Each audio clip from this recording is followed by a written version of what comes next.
Tere tulemast minu Sigri Migri luulejutte kuulama. Tänase luuletuse pealkirjaks on Eesti keele tähesärav.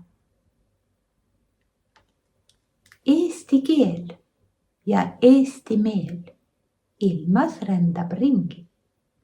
Laulus, tantsus, muusikas ilmale teeb kingi. Kui ka rahvast ennast palju pole alles jäänud, kirjakeel veel sajandeid soome-ugrist räägib. Olgu see kas liiv või under, kirjatähel sama munder. Lugeda saab kirja kaudu, kuidas Kalev tassis laudu kadakatest Saaremaal, murakatest Valgamaal. Õigest vihast Soome saunas, suitsusingist mehe paunas.